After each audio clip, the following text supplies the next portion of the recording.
Assalamualaikum warahmatullahi wabarakatuh. Perkenalkan saya Mahdalena, NPM 19150040, Prodi Pendidikan Vokasional Informatika 5A.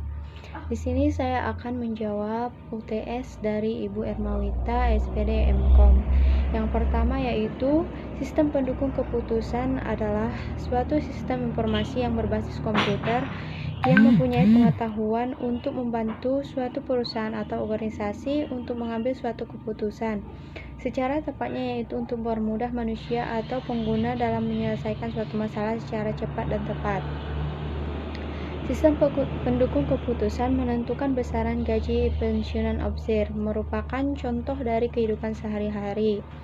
Dalam permasalahan menentukan besaran gaji pensiunan opsir ini merupakan menurut database dari setiap divisi di Indonesia, besaran gaji pensiunan opsir tidak mendapat pembagian merata akibat informasi yang lambat diterima oleh para opsir pensiunan, khususnya opsir yang berada di pegunungan dan juga opsir yang belum terdata pada saat masa penggunanya.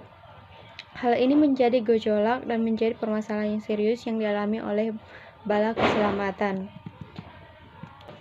Di dalam permasalahan penentuan besaran gaji pensiunan opsir, kita dapat menyelesaikan dengan beberapa cara, yaitu satu, penyampaian. Untuk setiap opsir yang baru mendaftar sebagai pensiunan agar menyertakan nomor handphone dan email agar setiap penyampaian gaji tersampaikan. Yang kedua, yaitu buku tabungan. Setiap opsir pensiunan pada saat tanggal penerimaan gaji langsung ditransfer ke dalam rekening masing-masing. Dan yang ketiga, umur pelayanan. Setiap opsir pensiunan memiliki pengalaman yang berbeda-beda, maka semakin lama pelayanannya, maka nilai pensiunannya bertambah. Dalam hal ini bisa terhitung dari pangkat terakhir yang dimiliki. Nah, untuk pertanyaan kedua yaitu ada beberapa cara untuk mengklarifikasi pengambilan keputusan. Pemahaman terhadap kerangka kerja dan konsepnya dapat dibahas sebagai berikut. Yang pertama, sistem pengambilan keputusan. A. Sistem keputusan tertutup. Dalam sistem keputusan tertutup menganggap bahwa keputusan terpisah dari masukan yang tidak diketahui dari lingkungan. Sistem pengambilan keputusan tertutup biasanya menggunakan model kuantitatif. Dalam sistem ini pengambilan keputusan dianggap yang pertama yaitu mengetahui semua perangkat alternatif dan semua akibat atau hasilnya masing-masing. Yang kedua yaitu memiliki metode yang memungkinkan dia membuat urutan kepentingan semua alternatif. Dan yang ketiga memilih alternatif yang memaksimalkan sesuatu, misalnya laba, volume penjualan, dan kegunaan. Yang kedua yaitu sistem keputusan terbuka. Memandang keputusan sebagai berada dalam suatu lingkungan yang rumit dan sebagai tidak diketahui, keputusan dipengaruhi oleh lingkungan, dan pada gilirannya proses keputusan kemudian mempengaruhi lingkungan. Pengambilan keputusan dianggap tidak harus logis dan sepenuhnya rasional, tetapi lebih banyak memperlihatkan rasionalitas hanya dalam batas dan yang dikemukakan oleh latar belakang, pandangan atas, alternatif, kemampuan menangani suatu model keputusan. Model keputusan terbuka menganggap bahwa pengambilan keputusan yang pertama yaitu tidak mengetahui semua alternatif dan semua hasil. Yang kedua yaitu melakukan pencarian secara terbatas untuk menemukan beberapa alternatif yang memuaskan. Yang ketiga yaitu mengambil suatu keputusan yang memuaskan tingkat aspirasinya. Yang kedua yaitu pengetahuan terhadap hasil atau knowledge of outcomes. Suatu hasil menentukan apa yang akan terjadi bila suatu keputusan diambil. Dalam pengambilan keputusan ada 3 jenis pengetahuan yang berhubungan dengan hasil. Yang pertama yaitu kepastian atau certainty. Pengetahuan yang lengkap dan akurat mengenai hasil tiap pilihan, hanya ada satu hasil untuk setiap pilihan. Yang kedua yaitu risiko atau risk. Hasil yang mungkin timbul dapat diidentifikasi dan satu kemungkinan yang terjadi dapat dihubungkan dengan masing-masing hasil. Yang ketiga yaitu ketidakpastian atau uncertainty. Berbagai hasil mungkin terjadi dan dapat diidentifikasi, tetapi tidak ada pengetahuan dari kemungkinan yang dapat dihubungkan dengan masing-masing hasilnya. Nah, untuk yang ketiga yaitu golongan keputusan. Keputusan dapat digolongkan menjadi dua bagian yang digunakan sebagai dasar kemampuan organisasi atau individu untuk perencanaan atas proses pengambilan keputusan. Nah, yang pertama yaitu keputusan terprogram, merupakan keputusan yang dapat dirinci sebelumnya dengan suatu ketentuan atau proses keputusan. Yang kedua yaitu keputusan tidak terprogram, sebagai suatu keputusan yang disusun tidak berdasarkan pada ketentuan atau proses keputusan. Yang keempat yaitu kriteria untuk pengambilan keputusan yang terbagi atas dua, yaitu yang pertama normatif atau preskriptif sebagai suatu model pengambilan keputusan yang menunjukkan kepada pengambilan keputusan untuk membuat kelas keputusan. Nah, yang kedua yaitu deskriptif sebagai suatu model yang menggambarkan bagaimana pengambilan keputusan untuk mengambil keputusan nyata. Kriteria pemilihan di antara alternatif dalam model normatif adalah memaksimumkan atau mengoptimumkan manfaat atau nilai yang diharapkan. Nah, untuk yang kelima yaitu model keperilakuan pengambilan keputusan. Seperti cara seseorang menguji suatu masalah dan membuat keputusan dapat diuraikan dari beberapa sudut pandang, tergantung pada asumsi yang dibuat. Seperti yang pertama yaitu model ekonomi klasik. Manusia rasional dianggap akan memaksimalkan kegunaan, seperti semua alternatif dan semua hasil diketahui secara lengkap. Pengambilan keputusan berusaha memaksimalkan keuntungan atau kegunaan. Pengambilan keputusan dengan kepekaan tidak terbatas dalam membedakan kegunaan di antara hasil-hasil. Nah, yang kedua, model administrasi pengambilan keputusan adalah deskriptif. Model administratif mengasumsi bahwa pengambilan keputusan yaitu yang pertama tidak diketahui semua alternatif dan semua hasil. Yang kedua, membuat pencarian secara terbatas menemukan suatu pilihan yang memuaskan. Dan yang ketiga, membuat suatu keputusan yang memuaskan menurut tingkat aspirasi. Dan yang ketiga, harapan manusia dan pengambilan keputusan strategi yang dipakai individu dalam upaya mencapai sebuah keputusan atau memecahkan suatu persoalan disebut gaya kognitif.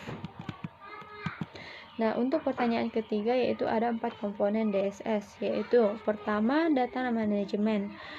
Data manajemen termasuk database yang mengandung data yang relevan untuk berbagai situasi dan diatur oleh software yang disebut Database Management System atau bisa disingkat dengan DBMS.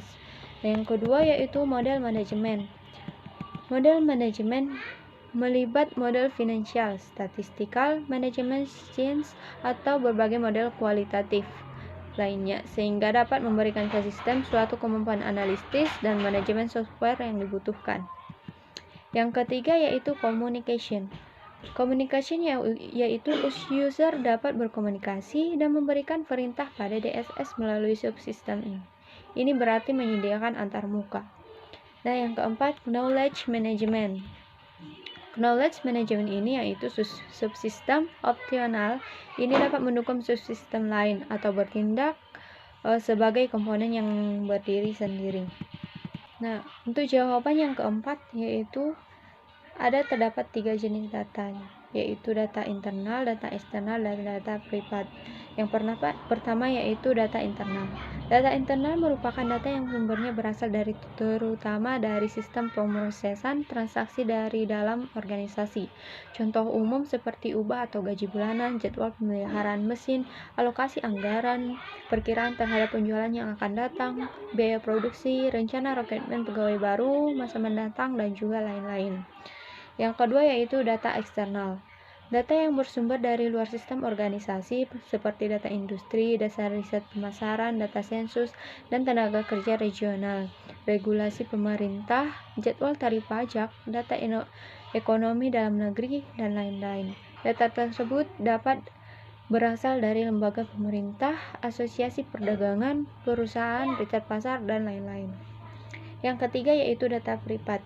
Data privat meliputi petunjuk-petunjuk yang digunakan oleh pengambil keputusan khusus dari penilaian terhadap data dan atau situasi spesifik.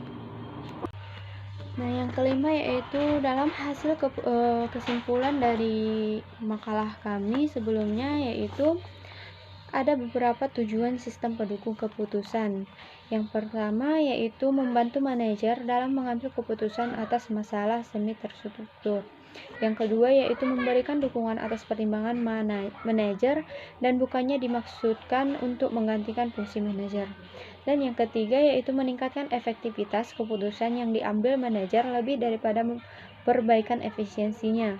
Dan yang keempat, kecepatan komputasi. Komputer memungkinkan para pengambil keputusan untuk melakukan banyak komputasi secara cepat dengan biaya yang rendah. Dari beberapa sistem pengambil keputusan mempunyai 3 tingkatan teknologi, yaitu yang pertama Specific Decision Support System atau bisa disingkat dengan SDSS. Dan yang kedua yaitu Decision Support System Generator yang disingkat dengan DSSG.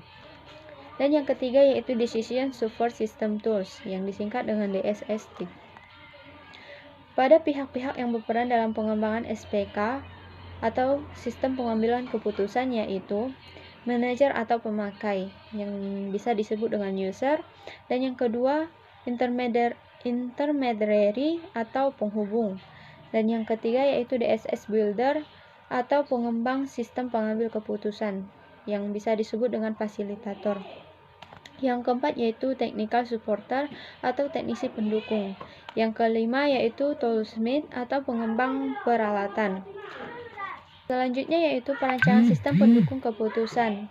Sistem pendukung keputusan dirancang memiliki sifat yang dinamis dan fleksibel dalam perusahaan.